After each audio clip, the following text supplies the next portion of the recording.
guys, jumpa lagi dengan Mimin Oyen GG. Mari kita lanjutkan cerita Donghua Dewa Xiaoyan part 4. Ayo langsung aja kita ke alurnya. Apa gunanya membunuhku? Gumam orang Taisu. Dan 817 bertanya dengan suara yang dalam. Dengan suara rendah perlahan keluar dari baju besi dewa palsu. Ketika Yonghe memandang mereka berdua, dan wajahnya tidak terlalu tampan. Karena kedua orang Taisu yang datang ke sini terlalu rendah, dan nomor di lengan mereka secara langsung mewakili kekuatan mereka. Setelah melihat bahwa keduanya berada di peringkat 800. Kekuatan pembangkit tenaga listrik Taisu untuk peringkat ini tentu saja tidaklah lemah, tetapi sangat sulit untuk mengandalkan mereka untuk bergabung, untuk berurusan dengan permaisuri. Meskipun ini agak lancang, aku masih ingin bertanya, apakah orang Taisu yang datang cuma kalian berdua? Mungkin Yonghe tidak memiliki harapan saat ini, dan dia bahkan tidak memenuhi syarat untuk bersaing dengan permaisuri, dan keluar dari rencana tanpa keraguan. Karena saya takut akan sulit untuk menahan permaisuri untuk sejenak. Saya pikir Taisu akan mengirim seseorang dengan kekuatan yang sedikit lebih kuat untuk menghadapinya. Tetapi dua orang yang muncul di depan Yonghe tidak lemah. Dan jika permaisuri yang harus dihadapi, maka kekuatannya jauh sekali. Keduanya juga menatap Yonghe ketika mereka mendengar kata-kata itu.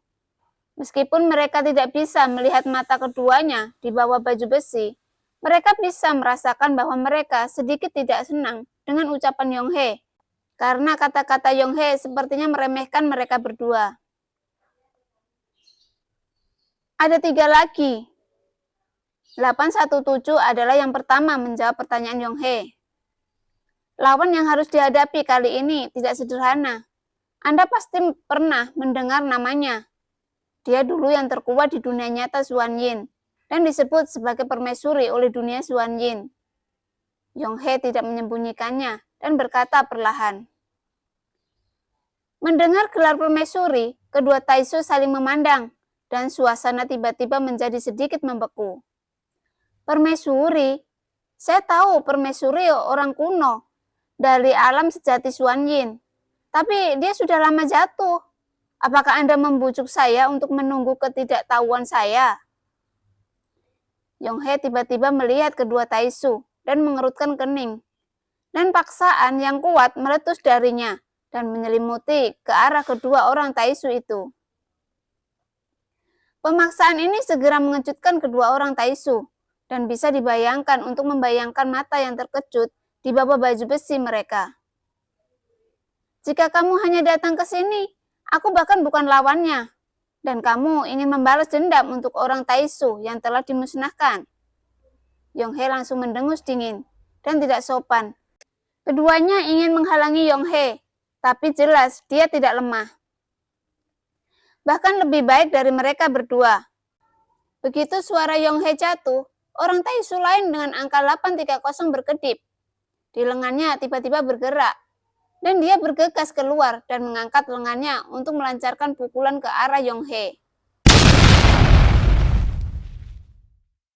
Pada saat ini, sosok Yonghe tidak bergerak sama sekali, dan bayangan di sampingnya meraung, dan pukulannya bertabrakan dengan lengan 830.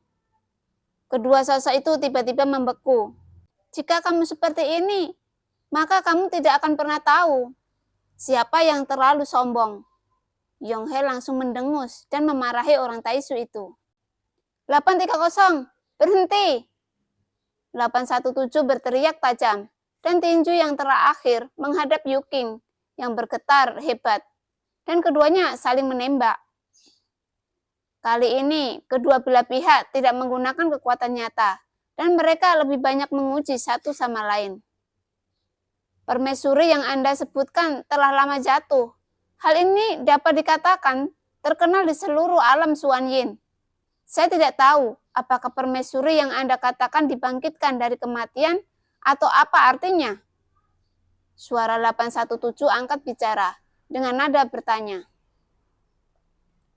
Permaisuri memang jatuh, tapi jelas kamu tidak bisa membayangkan tingkat kekuatan permaisuri.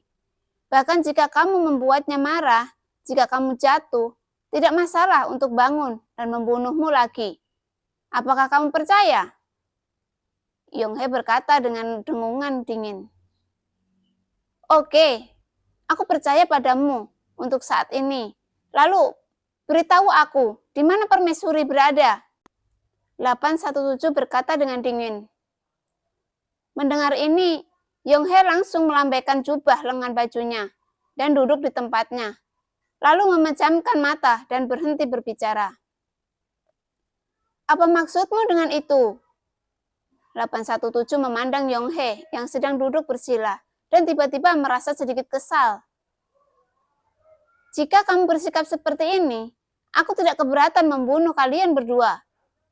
Pada saat ini, alis Yonghe menegang dan tubuhnya tiba-tiba memancarkan niat membunuh yang kuat.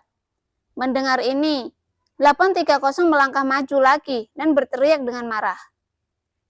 Bisakah kamu mengatakan itu lagi? Gumam 830.